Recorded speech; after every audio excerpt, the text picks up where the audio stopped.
everyone. Welcome to Discard and Draw. I'm Tank, and Steel will be here in just a minute. Steel! Get in here, we're shooting a film! Come in. What are you doing? Playing this game. What? Galaga. It's a great game. You like Galaga? Yeah. Well, then you're gonna love the game we're reviewing today. Why? What is it? Battle at Kembles Cascade. It's a game based on games like Galaga, where you play as a starship fighter, and the board scrolls, and you gotta shoot enemies, and there's a boss at the end. What? Yeah. Forget this. Let's open this up and take a look. Yeah. So we've got the game set up right now for 2 players. We're actually going to go through how to build the deck that you're going to use. Basically makes up the board, because there's actually kind of a lot of setup for this game, but the gameplay itself is pretty fast paced. So we're just going to try and go through a lot of the setup so that you can kind of see what's involved in setting it up, and then we'll show you how the game itself plays. Everyone's going to get a captain board, as well as the ship and cubes of their color. There's 3 of these larger cubes, and was that 10 of the little cubes. You're going to get... each player is going to start with a rotary cage in on their ship board, and you're going to put one of the small cubes facing towards the top of the board. The rotary cage always points towards... It's whichever direction you're firing in, and it's always in relation to where the board is. So for me, I've got my cube on the left-hand side here, showing that it's pointing up, and for Steel, it's on his right-hand side, also pointing up. And there's little arrows on the rotary cage here that you can see to show where it's pointing, and you can switch direction, and you'd move the cube to whichever direction you're currently firing in. To set up, you're going to lay out all of these trays for the board cards. The scoreboard, and then you're going to have all these. There's the mission cards, the power-up cards, the sensor card deck, the achievement card deck. They're all going to get put out, shuffled and put out. And then you're going to form 8 stacks of the cards that make up the different weapons and upgrades you can purchase for your ship. You're also going to put these little crystals called bolonium out for everyone to get to. The game also comes with these handy cards for if you should pass 20 victory points, and then 40 if you end up getting that high for some reason. I don't think we've ever hit 20 yet playing this game. Maybe we're just doing it wrong. I don't know. We definitely haven't hit more than 20. No, we definitely haven't. But it's there if you need it. I'm sure there's a reason for it. We just haven't done it yet. So to set up the deck that's going to end up making up the board, you have to first separate everything. There's a lot of cards for this. There's 5 boss cards. They say boss on the back. You're going to separate those. There's actual cards that make up the boss. They have the name on them on the back. Some of them are actually double-sided, so be aware of that. So you're going to separate all of those out. I think these are all the boss cards. And then these are special cards that you only use in certain scenarios.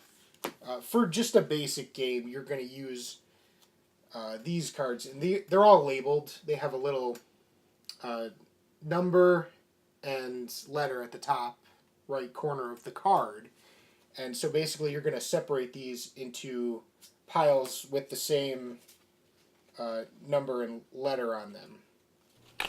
So once you've got everything separated, there's actually 4 main stacks of cards you're going to be using. There's S1, A1, W1, and F1.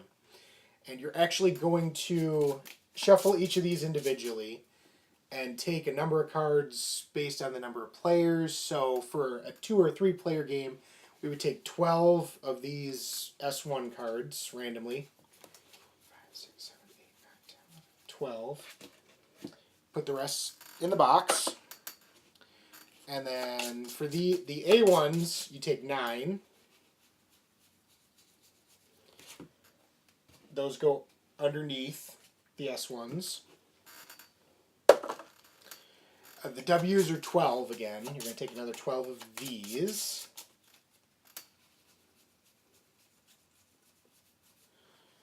Throw the rest away. Those go on the bottom of those. And then the F1s is also going to be 9. So 12, 9, 12, 9? This game plays up to 5 people. So if you're playing with 4 or 5, it's 16, 12, 16, 12. So that's how you build your basic deck for the board. Now, like I said, there are these extra cards that you can add in, and the book tells you like the rules to adding them in. One of them is actually another separate deck called the T1 deck, and it's all maze pieces. Oh. And it's got its own special rules for how to navigate those and whatever. And then there's like these special cards, like there's the Space Mosquito. I forget what this one's called. Looks like some dude, like a giant head there. Huh. And then there's like a bomb one. Oh. And those are all special cards that you can add in and play with. But for the basic game, we're just going to use the basic cards. After you do all that, you're going to take the 5 boss cards, the ones that just say, the 4 boss cards that just say boss on them and have no actual name on them. Shuffle them up. You're going to take one and stick that at the bottom of the deck. And that's going to be the boss you're going to be fighting once you get through the whole deck. The rest of the boss cards just go back in the box with everything else. Once the boss card is revealed, you're going to take the corresponding actual boss cards and add them to the board. So once you have everything set up like that, you're going to shuffle the achievement deck and reveal 4 achievement cards face up. These are like goals that anyone can collect, and they'll give you victory points. And the victory point symbol is this little green crown-looking symbol there. And you're going to track your victory points on the scoreboard here. So now that you've got your deck for the board set up, you can actually start setting up the board. And you start from the 5th row and work your way toward the top, laying out cards from left to right. The cards you'll have 3 cards set up for a 2 to 3 player game. And in a 4 or 5 player game, you're actually going to have a row of 4 set up, and you can extend the trays out a little bit to make them fit. As you build this, you're going to have, enemies and stuff show up. And the cards are going to get progressively harder as you go through the deck. So the S1 cards are, your basic enemies here, 1 and 2 health enemies. And then as you get into the A cards, they start to go up to 3 health, and there's other hazards and stuff that you can run into. There's asteroids and whatever. Some asteroids can't be destroyed, and some of them can. Now, when you do this, when you lay out the cards, any cards that have this little bolognium symbol in the middle there gives every player 1 bolognium. So we've got, I think, just 1 this turn. I think it's just the 1. So we would each get 1 bolognium to add to our supply. And this is basically the currency of the game. You use this to purchase upgrades and stuff like that. And we should say the cards are double-sided, the weapon and upgrade cards. Side 1 will have the level 1 version of the weapon. And then the other side has both level 2 and, if you flip it, level 3. So that's how you're going to be keeping track of your weapons. You're always going to start by buying level 1, and then you have to pay the upgrade cost to upgrade them. So you can upgrade it all at once if you have enough, but you have to still buy. You can't just be like, I'm buying level 3. You got to buy level 1, then level 2, then level 3. Right. So it can get expensive. So once you're all set up, give each player 2 sensor cards.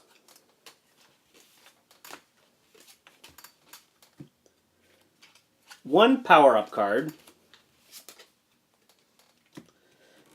And each player gets one mission card.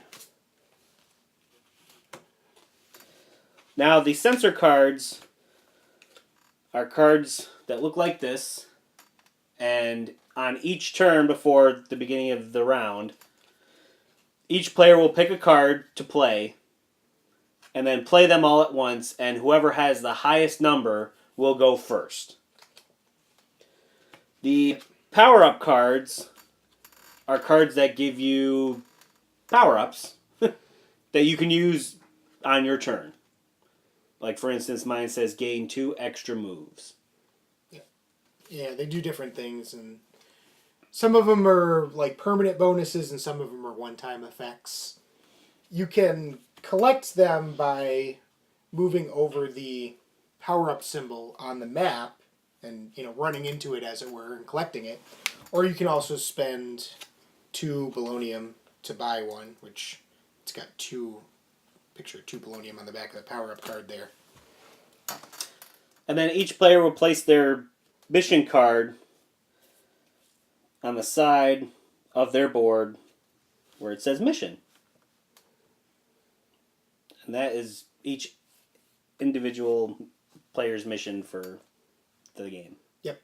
And you don't get a new mission once you complete your mission card. You get the victory points it gives you, which I think is always 3. I think you always get 3 for a mission card. No, there's 4s. Oh, there are 4s. Okay. There's like 3 4s in here. So it's either 3 or 4. 3 or 4. And so once you complete that, you don't get a new mission card. You're just done with missions for the game. And they're face up, so everyone can see them. It's not a secret. Yeah. And I think that's why it's face up, because you can't get more and you have to, some of them you have to track. Right. So it kind of has to be face up, because you could be like, yep. You could just be like, oh, it's face down. Oh, look, I did something. Oh, I did more. Oh, look, my mission's completed. Right. Yeah, it's face up so you can keep tabs on people and make sure they're not cheating. It also kind of gives you a warning, because, like, for mine, the mission that I got here is add threat to another player 5 times, so people will know that I'm probably going to be shooting at them at some point. I think you got that last time we I played. did, yep. Mm-hmm. I completed it, too. Yeah, you did. You kept shooting me. Yeah. Now we're all set up. We're all ready to go and kill some space aliens. Because, that's what we do. We hate aliens. You have to. Well, they're jerks. They're Wow. trying to kill us. They're trying to kill us. They started yeah, it. They did start it. So, on your turn, the first thing you're going to do, like Steele said, is play a sensor card. Everyone plays one face down. Y'all flip at the same time. Whoever's got the higher number is going first. The numbers range from, like, I think it's 10 up to 400 or something like that. Yeah, it's something high. So, I mean, there's a wide range. Some of the sensor cards do have little icons at the bottom that will give you a bonus that round, like extra movement or an extra polonium, or let you overcharge for cheaper, stuff like that. But that's not a lot of them have that. Just a few. So once player order has been determined, players will draw new sensor cards to replace the ones that they played. We usually do it in turn order. I don't know that it matters or not. It might matter for some people, but we do it that way just so there's no crying. Nobody can complain that way. That's right. Then you'll take your turns in turn order, and on your turn you have basically 2 options that you can do. You can either battle, which is moving on the board and shooting things, or power down, which is basically you get some energy back and you can buy upgrades for your ship. And there's a little player aid right on the bottom of your mat. Yep. That says battle or power down. I know how much you love player aids. I love player aids. And there's a round player aid too that says the steps of each round. Yeah, it's got everything right on the bottom there. It's got what you do in a round. It's got what you do depending on which action you take. So it's all right there. I mean, it's really nice that they laid this out like this. There's no reason not to put it on the board, and they did it, and good job on you guys. It looks nice. Mm-hmm. So on your turn, at the beginning of the game, you're not going to be able to power down because you're not going to have enough polonium to do anything most likely. And even if you did, the game says you have to do something that's not power down, which is battle. So if you're not on the board, the first thing you're going to do is put your piece, your ship, on the board. So Steel would be the first player in this case. So he would pick a spot on the board that's empty at the bottom row and put his ship there as his move action. He can now fire one time if he wants.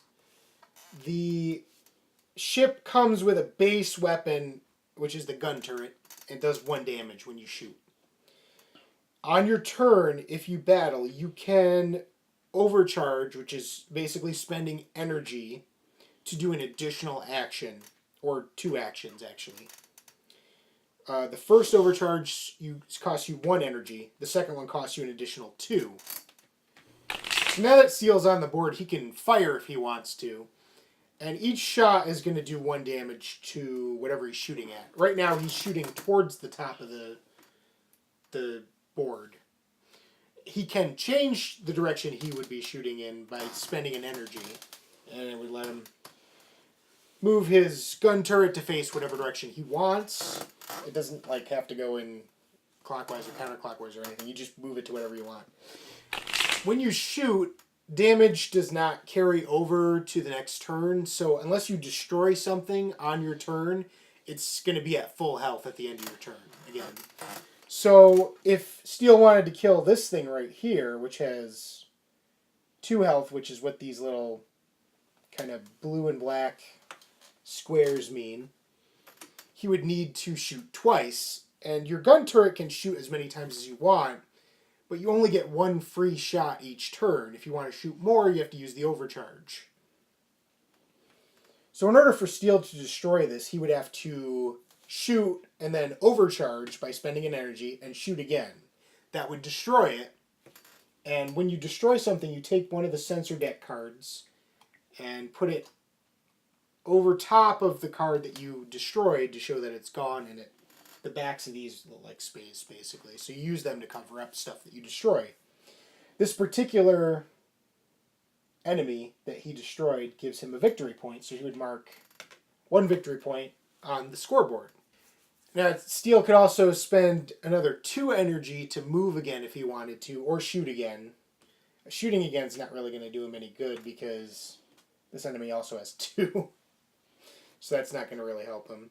He could move again if he wanted to, but you can move both orthogonally and diagonally in this game. You don't have to move just orthogonally. Now, when you're done with your turn, you are going to check around you, and any enemies that have this little like explosion symbol on them that are next to you, either diagonally or orthogonally, are going to cause you a threat. And you track that on your player board. So in this case, yeah, Steel's going to get 2 threat. And some of the cards actually have like a shot coming out of them, and those cause threat to anything in front of them, basically, that isn't an enemy. As long as they're not blocked by like an asteroid or something. So you actually resolve threat immediately after taking all of your actions. But before you add new threat. So in this situation, since we just started the game, Steel started with no threat. So he didn't have to worry about that on this turn. Next turn, he's going to have to worry about the threat that he gained from this turn. What threat does is it basically causes you damage. For every threat you have, you are going to take 1 energy damage. If your energy ever reaches the little skull and crossbones symbol there, you're dead. But really all that happens is you get taken off the board and you have to respawn on your next turn, as it were. You can eliminate threat by moving. Every space you move on the board reduces threat by 1. So if you, on your next turn, if you got some threat, like Steel did, he could get rid of that threat by simply moving 2 spaces, because he's got 2 threat. And then he would not take any damage during the resolve threat portion of his turn. If on his next turn, though, Steel decides to power down, he will not be able to avoid the threat that he gained this turn. Because when you power down, what happens is you would gain 2 energy for powering down. Then you would immediately resolve any threat you have. In this case, Steel would lose the 2 energy he just gained. Then you would return any PvP markers you get, which is you get a PvP marker anytime someone shoots at you. Any of the other players shoots at you, and those give victory points if you get destroyed with them still on you. After all that's done, you get your opportunity to buy upgrades, upgrade the stuff you have, that kind of stuff with the Bolonium that you have accrued so far. Then at the end of all that, you add new threat just like you would in the regular battle phase. So when you kill an enemy, you're going to either get victory points or Bolonium, and whichever one you get is going to be indicated below the enemy by a symbol. So the Bolonium, if you get Bolonium for it, there'll be a little Bolonium symbol on the bottom. If you get victory points, there will be victory point symbols on the bottom. I don't think any of them give you energy for killing them. I don't think so. But usually it's Bolonium or victory points for killing something. There's also going to be power-ups on the board that you can collect by simply moving on to. And you would get whatever if it's like this, for example, is an energy power-up. So when you land on it, you gain 1 energy if you're able to. And then you would, again, cover it up, showing that it's been taken. There's also symbols that will give you power-up cards for scrolling over them. And you have no limit to how many power-up any cards, really, that you can... There's no limit to how many you can have. And the achievements can be claimed at any time by any player. And actually, more than one player can claim an achievement if they get it at the same time. When you successfully complete an achievement, you take it. You get the victory points indicated on the card, and then you replace it with a new achievement from the achievement deck. So you powered down on your turn. So what, you say? What can you do? You can go shopping. That's what you can do. So let's go shopping. Now, there are 4 spots on your board where you can place purchased upgrades. Yep. The first slot is occupied by your rotary cage, which everyone starts with, which we explained how that's the direction you're shooting. Mm-hmm. That card, though, can be upgraded to the back of it, and that's actually a pretty good upgrade, because with that upgrade, you do not have to change the direction of which way you're shooting it. You can just shoot in any direction whenever you want. You don't have to spend energy. Yep. It's actually a really, really good upgrade. Yeah. So potentially you have spots for 3 other upgrades. Well, let's go through the upgrades, because they're fun.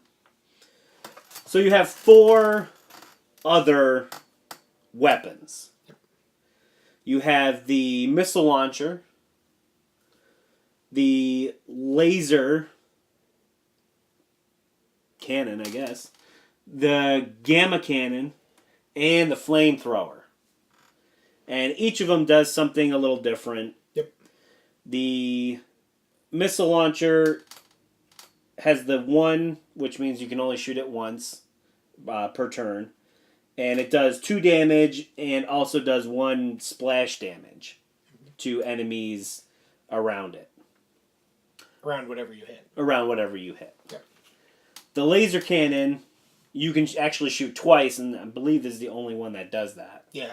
Where you can shoot it more than once, other than your base weapon. And it causes 1 damage per shot. Yep. But when you fire that, it counts as 1 shot for the purposes of... Like, you don't have to spend energy to get that second shot off. It's like you use it once, and it shoots twice right away. Right. So you can like split the direction. Right. You know, assuming you Yeah. move your rotary cage, or if you have the upgrade. Yeah. Right. So those actually combo really well together if you have the laser and the upgraded rotary cage. Right. So you can just be like pew pew pew in all directions.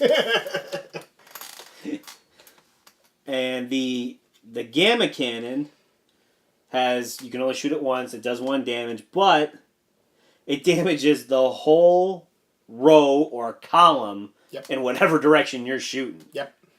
So, like, if I was here with it, That would work. I could just hit all these things right here. You would hit all of these. You would I would kill these two. and then I'd have to find another way to kill that with 2 more Right. damage, but still killing 2 things at once is pretty good. You could shoot your base weapon at it and then I could overcharge and shoot it again. Yeah. And that would kill it. But that's pretty ridiculous. Yep. And the upgraded is 2 damage and then 3 damage, so all the weapons do more damage as you upgrade them. right. Actually, the laser cannon doesn't. The laser cannon, I mean, it does, but basically you're just getting more shots with it. So, like, the base one is you get 2 shots for 1 damage each, then 3 shots, then 4 shots. So, so it is doing more damage, but differently. So the flamethrower, you can only shoot once, does 2 damage, but with the flamethrower, you can only hit things that are directly in front of you, or whatever direction you're shooting in. But next to you, behind you, whichever direction you're shooting in. So it can't go. You can't shoot something that's a couple spaces away, even though nothing may be in front of you. It has a range of 1 essentially. Right. But the nice thing about it is it's pretty cheap. It's cheap. And the upgrades are cheap, and it does a lot of damage. Yeah. So if you find yourself always next to something... It's really nice for fighting the boss. Right. It's really nice for fighting because the final upgrade, it does 4 damage, and that's pretty good. And some of the upgrades, when you have them, will also give you victory points for the end of the game. Right, if you have upgraded it all the way. Yep. So that's all the weapon upgrades. Now let's talk about the ship upgrades. There are 3 other ship upgrades. The first one is the shield. And, of course, it does what you think it would do. When resolving your threat, you reduce your threat by 1. That's always handy. And the upgrade is reduce the threat by 2. And the ship upgrades can only be upgraded once, where the weapon upgrades you upgrade twice. You can upgrade twice. The next ship upgrade you can get is the engine. The engine gives you an extra movement on your turn. And the upgrade to that is an extra 2 movement. So you could potentially move up to 3 times without having to overcharge. Or spend any extra energy or anything like that.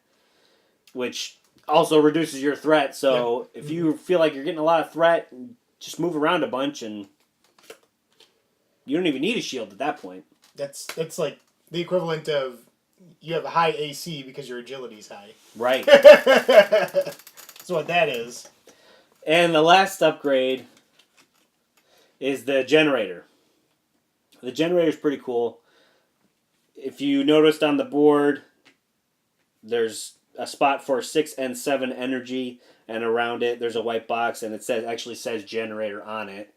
And the generator gives you a potential max energy of 6, and when recharging, when you power down, it gives you +3 instead of +2. And when you upgrade, it's a max energy of 7, still the 3 when powering down, and it does something extra, which the second overcharge only costs 1 now, instead of 2. So you could overcharge twice for 1 each. Yep. Potentially instead of 1 and 2. Makes overcharging a lot easier to do. Right. So all the ship upgrades are actually pretty decent. It's a shame that you can't get everything. Yeah. Because that'd be pretty cool, but your ship can only hold so much stuff. So you have to decide what you really want and what you can live without. But all decent upgrades. Yep. I love upgrades. That's very true. It's the only reason why I play games like this, because of upgrades. That's true. I don't even care if I win. As long as I get my upgrades, I'm good. So at the end of the round, the board is actually going to scroll, just like in those old video games. To do that, any players who are on the last row here get moved up 1 to, the next space up, basically. All these cards get removed. And you are going to push the tray down. Put this back at the top there. And then 3 new cards are going to come out. And in this way, you're going to slowly work your way through the deck you've built. If for whatever reason there's an object in front of you, when you get scroll push, you run into that object, and you're going to take some threat, and basically you'll get pushed off to one of the sides, assuming there is room for that. If you're unfortunate enough to get like pushed into something like this, you'd have to like move here and gain another threat, and then move over here, and it's just a big mess. So you want to be careful when you're moving around. And now, it's getting scroll pushed into an enemy, I believe, does destroy it, but you don't get any rewards for it. So Right. You don't get the Bolognium or the victory points you would normally get. But there are sometimes achievements for getting pushed into That's something. right. So, Yep. like this one, Rocky, get scroll pushed into an asteroid. You get the achievement for that. You get a victory point. Yep. So, that could be something you're trying to do. Mm-hmm. So, there are some reasons for getting scroll pushed and stuff. If there's something in front of you when the board scrolls, you get pushed into that object. If it's an enemy, it's going to deal energy damage to you equal to its threat level, and then get destroyed. Basically, you ran into it, you kamikazed it basically, and then you'd cover it up with another sensor card, and nothing else would really happen. If you get pushed into another player, you're going to take 1 immediate damage and get pushed off to one side or the other, because players cannot be on the same space at the same time. If you get pushed into something that can't be destroyed, like an asteroid or whatever, you're going to take damage again and get pushed off to the side. Just like when you hit a player, basically. Because you can't destroy the object, so it's just going to knock you around, basically. If you're unfortunate enough to get pushed into something where there's also something on either side, you're going to get hit again, because you're going to get pushed off to the side, hit that object, and get pushed off to the side again. So you could potentially take a lot of damage. You keep pushing off until you find an empty space. Pretty much, yeah. If you should die on the board, like if I got blown up, every other player who's still on the board gets 2 victory points. They also get a victory point for every one of their PvP markers that were on you when you blew up. Other than that, there's not really any penalty for dying. You, on your next turn, would just re-enter the board at the bottom, just like you do at the beginning of the game. You could also, though, while you were dead, if you wanted to, you could do a power down action, essentially, where you shop. Because that's really the only thing you'd be doing at that point. Because you wouldn't have any threat, and you can't recharge, because you're going to enter the board at 1 less than your max energy. Right. So all you're really doing is, and all your PvP markers are gone too at that point. So you're just really shopping, spending your turn buying some stuff. But you could do that too instead of re-entering the board. But if you die, you're going to give other people some victory points. So even if they didn't kill you, if you die and other people are on the board, they just get victory points. So once you've gone all the way through the entire deck, the last card you're going to get is the boss card, which will be basically the last thing that gets revealed during a scroll. So at the end of the round, you would scroll as usual, and then reveal the boss card. It's going to tell you which boss you're going to be fighting. In this case, Cannon Ram is our boss. So you're going to find the boss cards for that boss and lay them out just like you would, any of the regular cards. Now, in a 2 or 3 player game, you're not going to use the 4th boss card. You're only going to use 3 of the 4. Some of the bosses are actually 2 levels high, so you would add the 2nd level the next time you scroll. But this particular boss is only 1 level.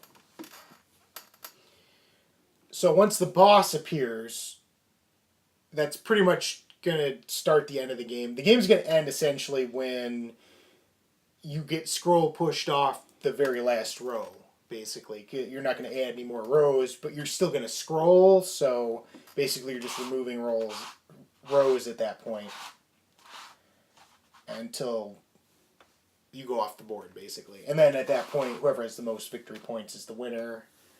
I don't think there's any end game victory points other than maybe your upgrades. If you did that.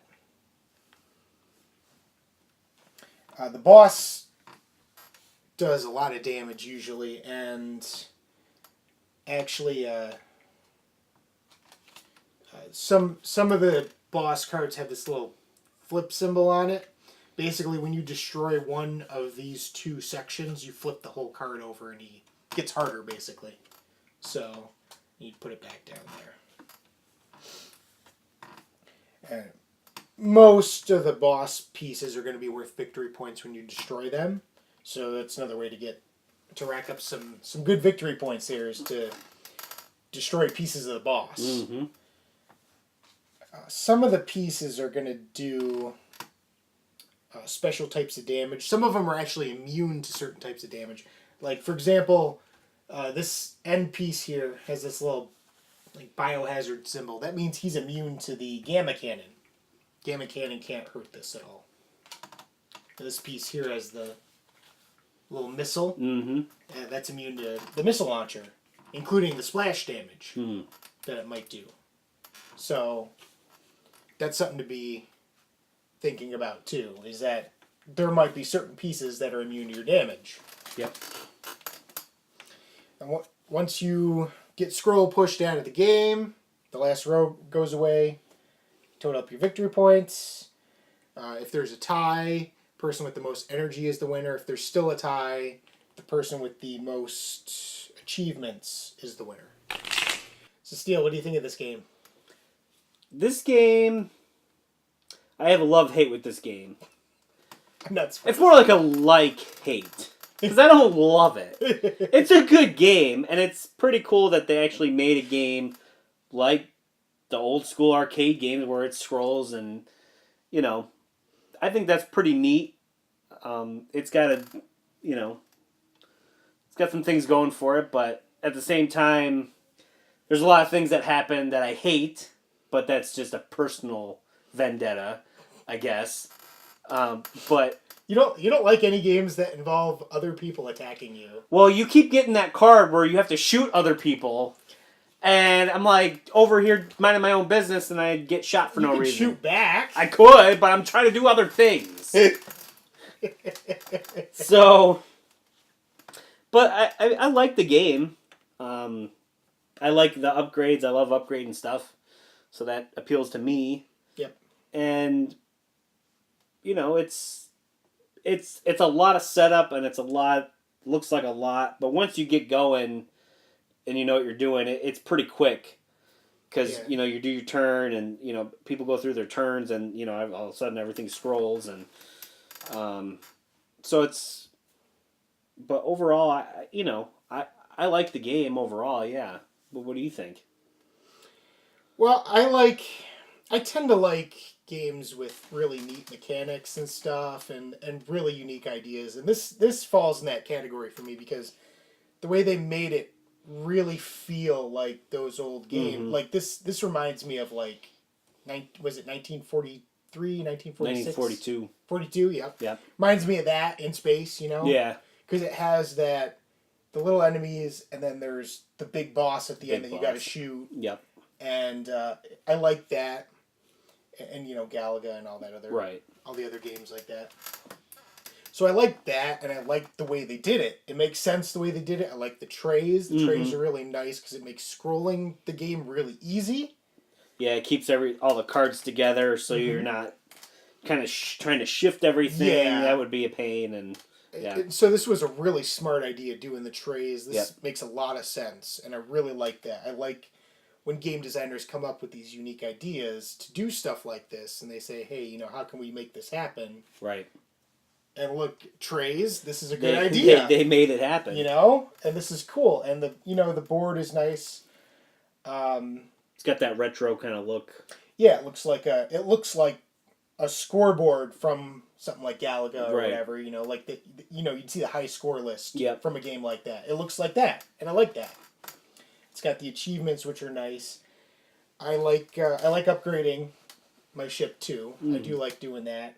I wish there was maybe a few more upgrade spaces, but then at the same time you would need to have access to more of the currency, Right. which there's not a lot of in this game. So you're kind of like, Yeah, by the time you get 3 other upgrades, you've spent quite a bit of money, and if you wanted to upgrade those upgrades, yeah, you're getting close to how much money you would actually really achieve in the game.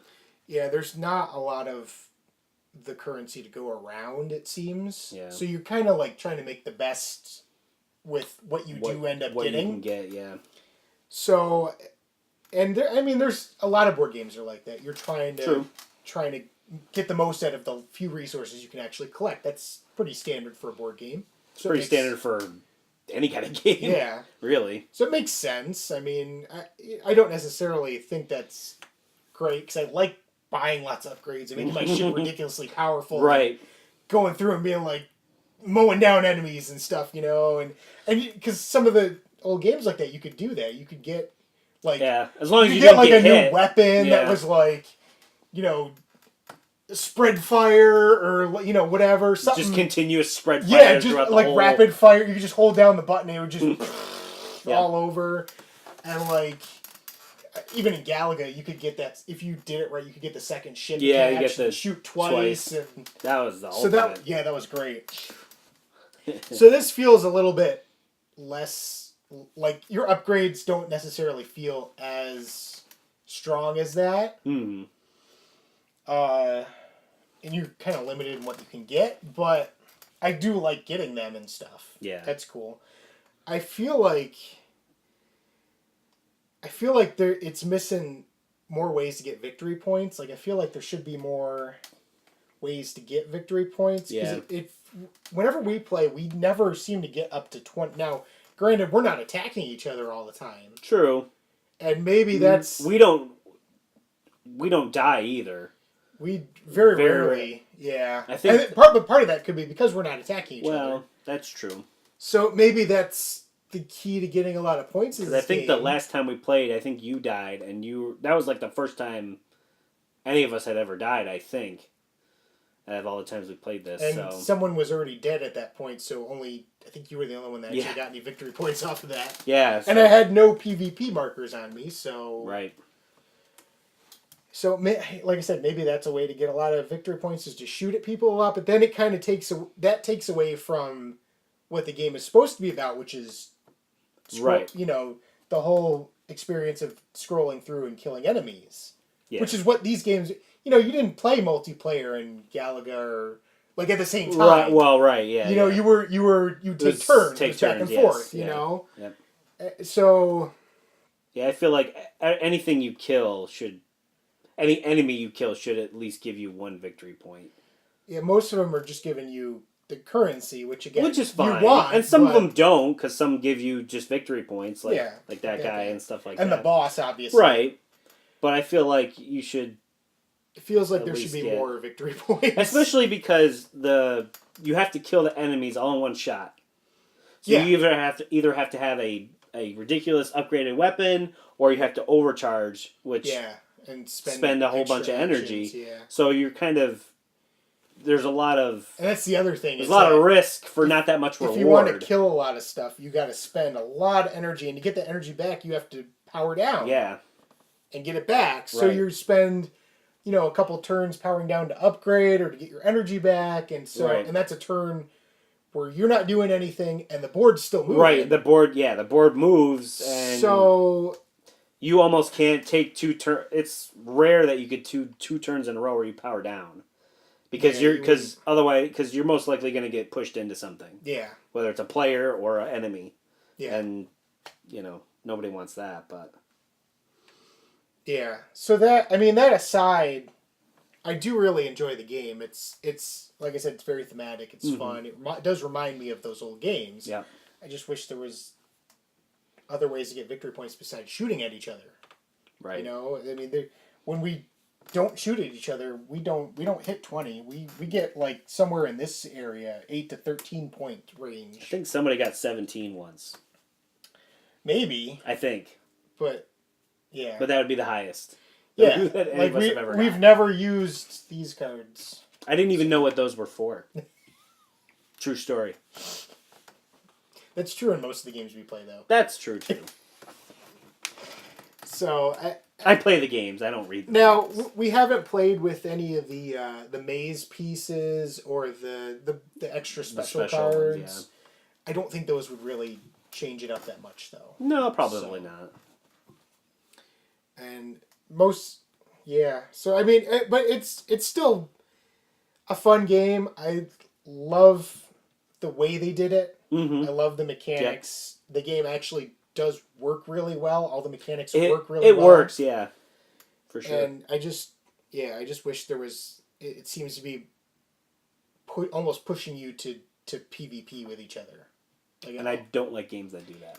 Yeah, I mean... I don't like when they force me to do something that I don't want to do. Like, you could not do that, but you're just not going to get a lot of points. Right. And if you really want to win, you almost have to do that at some point. Or you have to really do a whole lot of achievements. And even some of these are PvP related. Like this have 3 PvP markers on your player board, on your own player board. So that's, you want to get shot. But, right.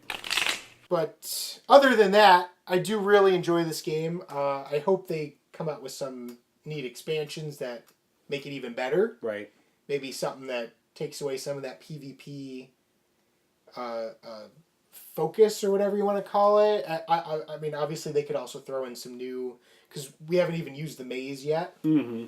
And that's so, and you get like victory points for getting through the maze pieces, so that would be another way to get more victory points. But some new probably terrain or whatever that they'll, because all these have like A1, S1, that kind of stuff. So I imagine in an expansion they'd have like A2, right, A3. Maybe add some new stuff like that. Right. Maybe it's dependent on the boss too. If they add new bosses, mm-hmm. That could be. Yep. I think that with a few expansions, this could really bump up the enjoyment for the game. Yeah. Mm-hmm. So, Battle at Kembles Cascade. We give it a, right about here, I'd say. Like 45 degrees, thumbs up. Yeah, I give it that. That's about where I'm sitting. Yep. Well, that's it for this episode of Discard and Draw. I'm Tank. This is my brother Steele. Hit that like button, subscribe to our YouTube channels, do what you gotta do, and we will see you in the next review. Now back to what I was doing before. I got dibs on next game. Alright.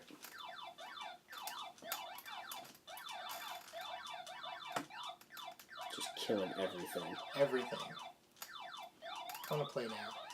So 12-9, 12-9? You screwed up my counting there. Sorry. I was like 1, 2, 9, 9. Wait, no. So to set up the board, you start by I'm gonna do that again. So now, oh gosh. Okay. Again. All right, let's try that one more time. Excellent. You're gonna do this starting with the 5th row and then working your way till. What do you think? So once you've determined player order, players take turns in player order. Yes. Yes, they do. You are correct. Let's do that again. You can only shoot once. It does 2 damage, and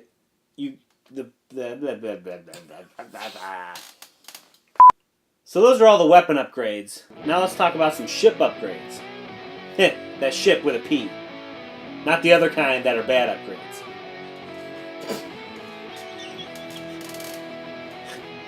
The first one is the shield. And the shield does what you would think it would do. So that's all the weapon am I going through puberty? That's all the weapon upgrades.